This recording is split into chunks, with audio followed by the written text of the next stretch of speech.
Hi everybody, Marty Pasternak, Pain in the Canal Challenge here, and welcome to my weekly training update. So it's been about 2 weeks since I sat down with Charlie over at Fleet Feet Albany, Malta, and kind of introduced the Pain in the Canal Challenge a little more formally. For those that missed that, this summer, August, I'm running from Albany, New York to Buffalo, New York. The trail I'm going to follow is roughly 361 miles in distance, and I'm going to do that all in 7 days. So this is my first real major endurance challenge, if you will. And my goal has been to be running about 50 miles a week to start, and then amp it up once we get a little bit closer.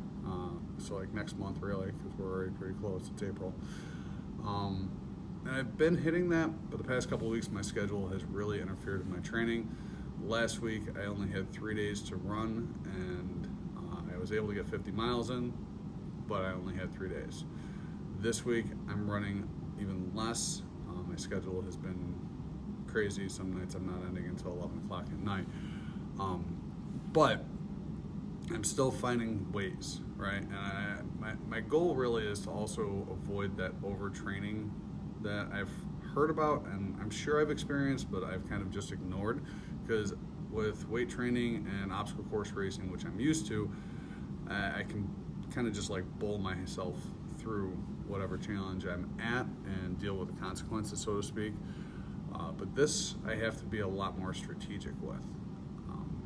And I've noticed when I'm pushing myself on 4 or 5 hours of sleep to go out for a run, or I'm trying to do some sort of weightlifting at 10:30, 11 o'clock at night, my mood and the benefits from the lifts or the runs are not what they normally are. I'm not getting the same effect. I'm not getting the same feel. And I've been doing a lot more research and reading on that, and I'm actually fortunate that I'm going to be sitting down with a couple of experts on that in the coming weeks, which I'll tell you more about in a later post. But we're going to be talking about overtraining and ways to prevent that. And one of the things to prevent that is to ensure that you're getting enough rest. And I just flat out have not been getting enough rest. I've been averaging 5 to 6 hours of sleep a night, which is not allowing my body to recover, and then I'm pushing myself to run more. So this week, I have not run as much. I've only got about 5 or 6 miles in. I have been doing more strength training, but I've been focusing more on getting sleep. Because without that, I'm not going to be able to train, and without the proper training, I'm sure as hell not going to be able to run from Albany to Buffalo. So this week, I will be doing some more running. I will be doing some more strength training. Right now, it's been a lot of body weight stuff. I bring a 35-pound kettlebell with me to work, so in between helping students out with technology or going into classrooms, I'm doing goblet squats or one-legged calf raises, things like that. I also obviously am trying to work on my upper body a little bit, so curls, things like that. So I'm doing what I can, but I'm also going to formulate a plan. The beautiful thing about this is, even though this is a new endeavor for me, there are plenty of people out there that have the experience. So Charlie, John, the entire team at Fleet Feet Albany, Malta, they have a whole bunch of experience with endurance events and challenges, training. So I'm going to be reaching out to them, actually probably right after I record this video. I'm also going to reach out to a couple of folks that I know a little bit that have been helping me out with training plans, such as Charlie Angle and Dean Carnassus, and ask them a couple of quick questions. They have been very gracious to help me out and support me a little bit with this event.